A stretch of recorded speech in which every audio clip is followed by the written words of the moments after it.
Hello, spooky friends, and welcome to another episode of Storytime with the Scariest Podcast. Woo! I'm Robin Grace, this is Adam Diaz. Hello. And we're here with another bout of homegrown horrors for you folks. Adam, can you tell us what those are? Homegrown horrors are the wonderful stories the listeners and viewers have sent to us that are supernatural, paranormal, coincidental, sometimes true crime, sometimes extraterrestrial in nature. Robin, if a listener or a viewer or a watcher, I don't know, anything else you would describe yourself as, a consumer of the program, had a story that they would like to send to us, how could they do so? You can send them to scary... Wait, hold on. You can go to... Hold on.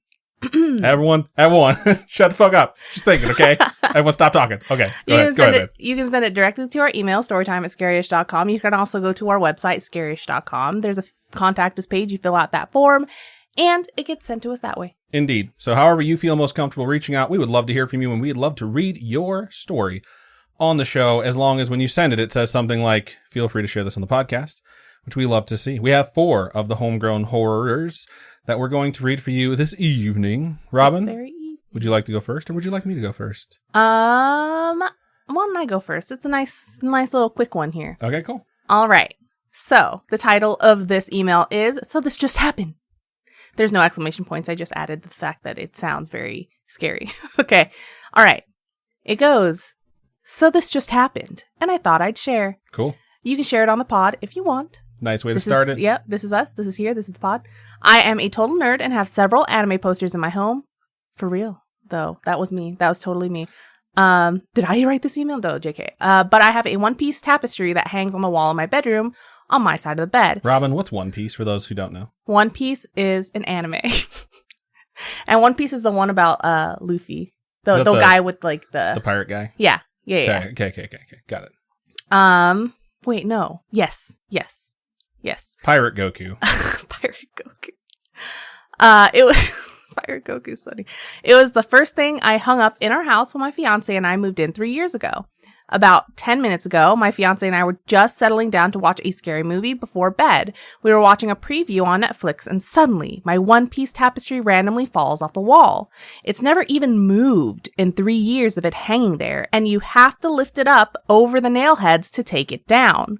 We both jumped, turned the lights on, while my fiance waited for me to pick the damn thing up. I hung it back up and tried to wiggle it or move it to make it fall, and it didn't budge. The thing is hard to even get up there.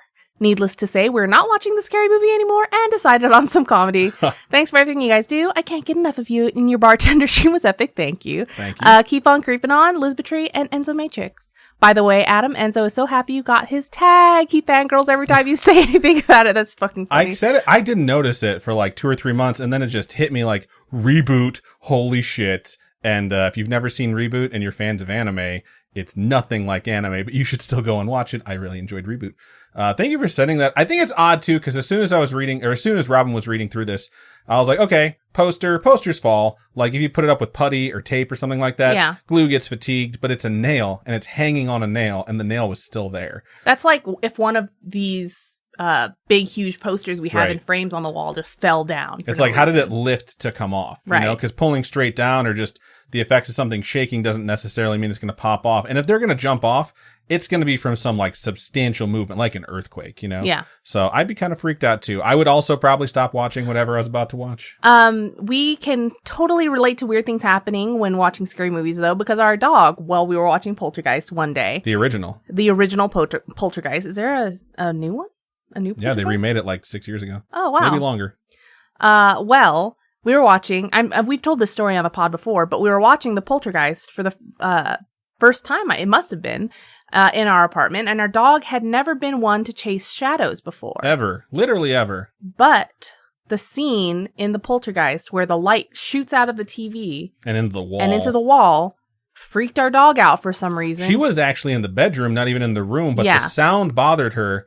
So she came into the living room and sat down in front of the couch, but not looking at the TV, looking at the wall behind us. Yeah. And we were just like, what the fuck is happening? And she sat there and just stared at it. The whole apartment was in complete darkness. We're like, we're going to watch this movie just with the light of the TV.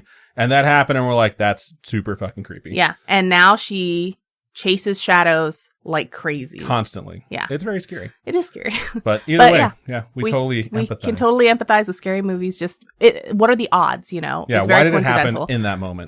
But yeah, thank you so much for sending that in. Indeed. So I'm going to go ahead and get into the second story of the show.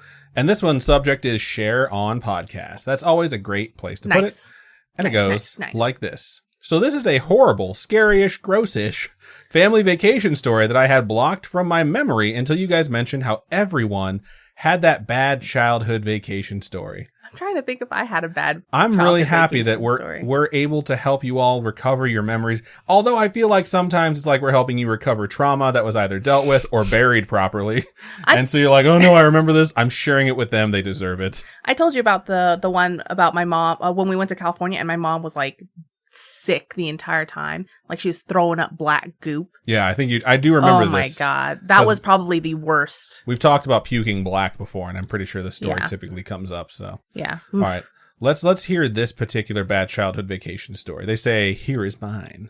I definitely think there should be a trigger warning. This story is very gross. I will say earlier you said gross-ish. Now it's very gross. So it's just straight up gross. All right, so if you have a weak stomach, you should fast forward, and my apologies to Spooky Mom for having to read it regardless. I will say my mom said all the stories this evening were good and kind of light. She was like, they're a little bit lighthearted. They're not like super scary or super serious or sad. She's like, you're going to enjoy them. So she enjoyed this. All right. I was probably 9 years old, and my younger sister was 6. We went down to a family reunion and were camping in a small pop-up camper, the kind that is like a flat box you tow behind a pickup truck. And then when you get to your campsite, you crank it up and beds come out of the ends and a table is in the middle. That's cool. I didn't know that was a thing. We used to take these camping. I shouldn't say we. My friends used to have some of these when we take them camping when we were younger. Well, we got down to the family reunion, but it was raining most of the week. And we were stuck inside that small camper. And my sister kept complaining about something smelling. I didn't smell anything. I mean, she was seriously complaining, crying and wouldn't shut up about it and how bad it smelled. We were stuck inside. It was her upper lip. And right on top of each other because the camper was really small, but I didn't smell anything, but she kept saying that she did, and she insisted that she did. My mom believes in the paranormal, so she was checking everything. Oh, wow. We looked everywhere for this stupid 6-year-old smell. Trigger warning here, nobody else could smell it. It's like, what the hell is that smell? My mother takes a flashlight and looks up her nose. Next thing this is definitely where you should start tapping that skip button. Yeah. Next thing I know, there is this yellow cotton looking stuff being pulled out of her nose. It keeps coming and coming. It must have been 24 inches. I mean, the stuff just kept coming out, and does it stink bad? And I thought I would barf, and I got yelled at for gagging. Oh my God. My sister was crying. And there is surgical packing from a sinus surgery she had just had. When the doctor removed the packing at the follow-up appointment, apparently he missed this piece. So 9-year-old me is freaking out because mom just pulled a shit ton of grossness out of my sister's nose. So sorry for the grossness. Keep on creeping on. I will talk to you guys soon. That's fucking gross. That is hilarious. Well, the doctor should have got their shit together and actually checked both nostrils before they were like, yeah, you're good to go, kid. It's so funny to me where it's just like, what smells? And was like, nothing smells, you crazy person. And then your mom's like, let me look up your nose. And it's like, oh my God, it's just 2 feet of nasty smelling bullshit. But as a parent, I bet you have to pull out so much stuff from for your mom. Noses. I bet that wasn't that big of a deal compared to like stuff. What was the worst thing that has ever been pulled out of your nose? My nose? I don't think I used to stuff shit up my nose. Really? I don't recall anything happening. Why would you want to stuff shit up your nose? That stuff stinks. Like bugs, probably. That's about it. So I have probably picked my nose since I was a wee Why baby. You gotta make gross like I'm just saying there's video. There's like childhood videos of me just sitting there picking my nose and my mom's like, hey, stop. Have you seen that video yet? No. Oh, it's on VHS. Maybe that's why we haven't seen it yet. But yeah, I'm sitting there. I'm just probably Is it on Netflix? Because if not, I haven't seen it. I'm probably like 2 or 3, and I'm just sitting there with my finger all the way up my fucking nose. I thought you were about to tell us the grossest thing that's ever come out of your nose, not your nose. Oh yeah, my finger. Habits. So okay, good to know. Thank you so much for sending that in. All right. Okay. So I'm gonna read my next email here. It goes, "Hi Adam." Hello. And then, "Hi Robin." Hello, that's me. My name is Cindy, and I am a night shift nurse from Kansas. Hello, Cindy, night shift nurse from Kansas. Hot. I found your podcast on Spotify and like to listen to it while I clean. I love your podcast because it has scary-ish stories that don't make me nope the fuck out of my unfinished basement while doing laundry in the middle of the night. Night shift life. I have 3 scary stories that I wanted to share with you guys, plus lots of dog pics. I fucking love dog pics. Feel free to share on the pod. There are 4 separate ones. They're all adorable. My first story was while I was still living at home with my parents. I was home alone with my sister's dog and getting ready to leave to go watch a scary movie, Dawn of the Dead, with my friend. Let's call her Kay. I was in the front room when I heard what sounded like a creepy clown laugh coming from the front of the house. I immediately looked at the dog, who appeared to have heard the laugh as well. The TV was not on, and I have no idea what caused the noise. Being a reasonable young adult, I looked at the dog and said, "Yo, dog, I'm out," and proceeded to leave out the front door after looking out the window multiple times like a chicken.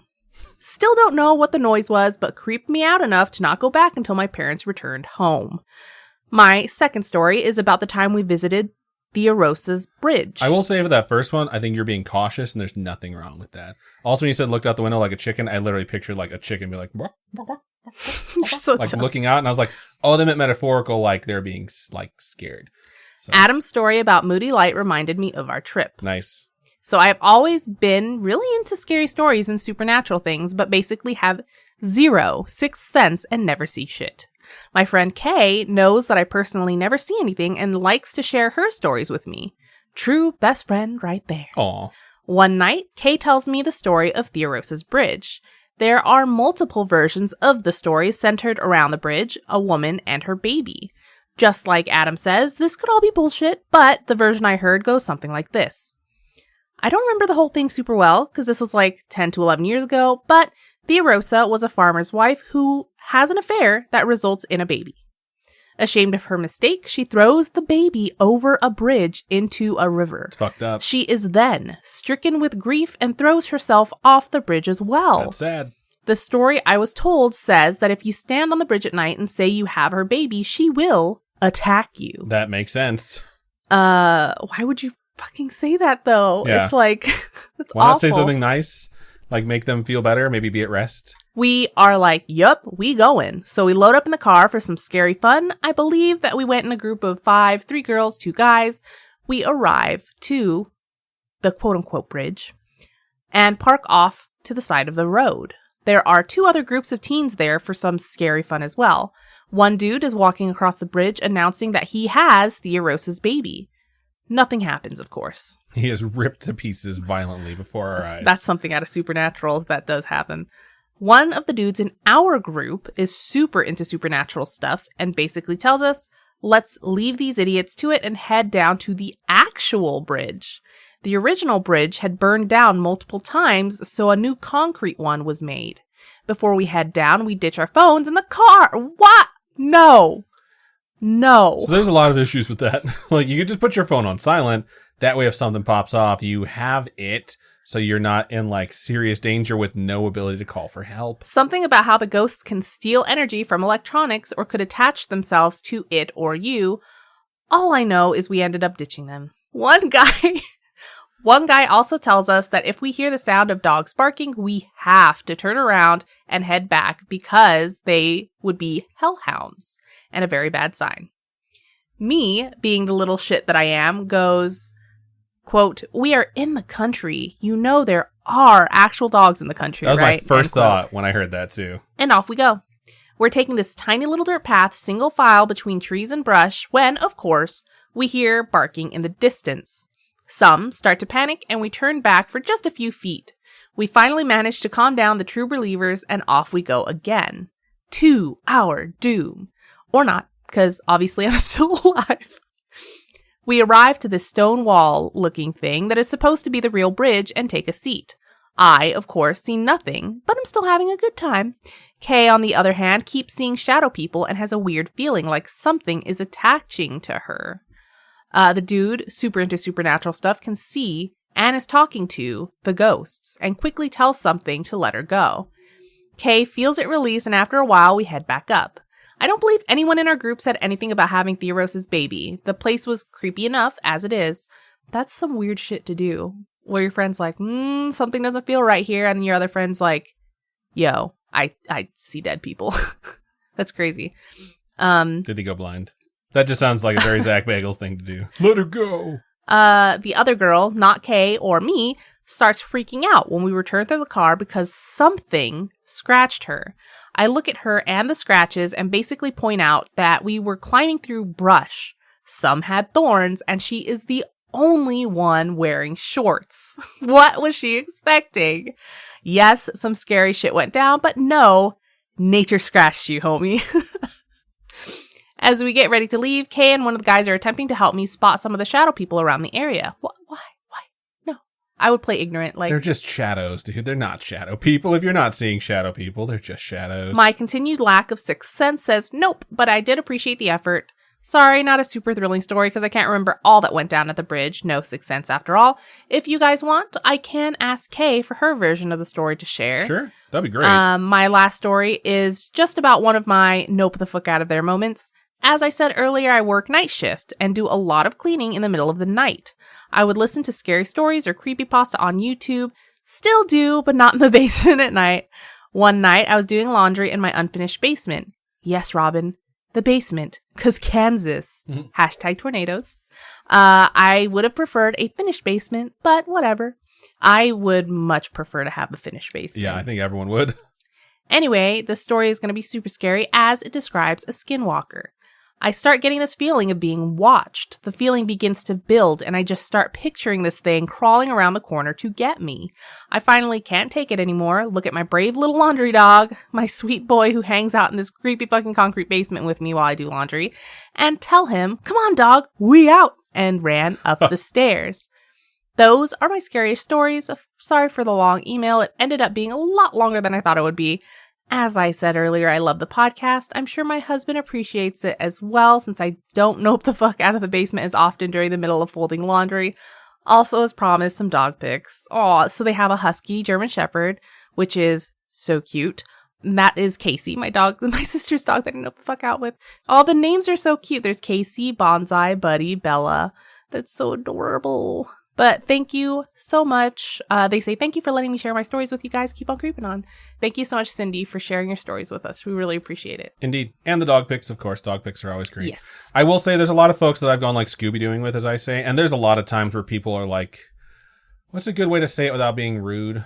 Attention-seeking is the best way to put it. Another way is to say full of shit. And some folks are just like Zach Bagels, where they're just like, I'm a medium or I'm a psychic and I'm seeing these things. And like very quickly, the thing that's always a red flag to me about whether or not someone's full of shit is they're not even following the rules that they themselves set forth about like the place. Like you have to call this out. This is the actual location. And then all of a sudden they're seeing shadow people. It's like, whoa. This wasn't a place that supposedly had shadow people. This supposedly was just a place that said, you know, if you say you have this person's baby, they'll attack you. And now all of a sudden it's just like all these other things popping up and something attaching to someone who didn't actually say those words. So it's like, wait. Are you guys just here to like say scary things are happening? Because I'm not really buying that too much. So I would love to hear other perspectives on that. I do love that you were just basically like, I don't fucking see anything. Yeah. Like, I don't know what you guys expect from me. So I would also like to point out that I know we call him Zach Bagels very often. We know his name's Zach Bagans. We just don't care. So, yeah. But either way, thank you so much for sending that in. So before we move into our next story, we are going to take a really quick commercial break.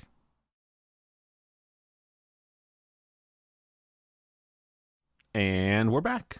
All right, going to go ahead and get into the last story of the show. And this one's subject is... Keiki Wahine Storytime. Perfect. Okay to share with Ohana. And it starts out like this. Aloha, Spooky Mom, Spooky Fur Babies, Robin, Adam, and Spooky Ohana. That Aloha. Ohana means family. Ohana means chicken katsu curry because Ohana Hawaiian barbecue is my favorite. Oh, I always ask you if you've watched Lilo and Stitch, but we watched it together. We absolutely have. So, all right, let's talk story. Okay, when I was a Keiki, which means kid, figured Keiki, I went to Kamehameha School, K to 12. Yes. Wait, are you from Maui? I went to school with Goku, Vegeta, Krillin, and Piccolo. In parentheses, you guys are not the only spooky nerds. Wink. Those who are not familiar with Hawaii. Always ask if Kamehameha School is a real thing. Yes, it is. Because the king of Hawaii before, his name was King Kamehameha. Gotcha. Good to know. I'm originally from... Molokai. but attended the Honolulu campus during the week and returned home to Molokai and Ni hao. Ni hao on weekends. We really should have had Robin read this one, but I'm appreciating all your help. I must have been in my teens, no older than 15, hanging out in downtown Honolulu after school around the Hotel Street area. For those not familiar, Hotel Street can be suspish. Excuse me. It was sus first, and I'm so used to saying that word by itself that it came out like that. Suspish and unsafe at night. Heads up to those about to travel. I was at the local Woolworth with a few friends. In parentheses, don't make any comments about my age. Want cracks. Also means, I'll fuck you up, bitch. That's funny. We were playing with their game system. I honestly couldn't remember which game system we were playing with. We got snacks and food at the Woolworth lunch counter. We were there for an extended amount of time. One by one, my friends started their journeys home. I noticed that there was a guy hovering around us school kids. Oof. From what I recall, he was probably in his late 30s, early 40s. He was making small talk, asking what school we went to, did we live close, things like that. Not suspicious at all. After a bit of time, I left on my own with this random stranger. Oh, shit. No, what? No. I grew up showing respect to my elders. I was polite to the stranger, but kept him at bay. I was in a panic as to how to make my escape when an auntie came to me, stating, Baby, Tutu wants for you to go home now. The random stranger tried to tag along, but auntie told him, you want cracks? No can. Tutu wants for you, me. Go home now. Tell Tutu about this faka. Her voice boomed. Everyone in the store staring at us. You have oh my gosh. Because you didn't grow up with it, but man, like, I can imagine how loud this person was in front of this person who's just like, get the fuck out of our face. You know what I mean? Like, it's I have some aunts and uncles who I can imagine being this person, so. The story continues. The random stranger swiftly left. I mean, a Polynesian auntie was willing to give him cracks in the middle of Woolworths. She looked like she could handle herself too. No worries. I turned to thank Auntie for coming to my rescue, but I couldn't find her. Because she wasn't real. The other people at the store said it was as if she walked into a crowd of people, then disappeared completely. Yo! Stalkers, weirdo, and creepers need not apply. If you are in the islands, are an auntie, and this talking story just means like, you know, telling a story, chit-chatting, stuff like that. And this talk story sounds familiar to you, I humbly say thank you.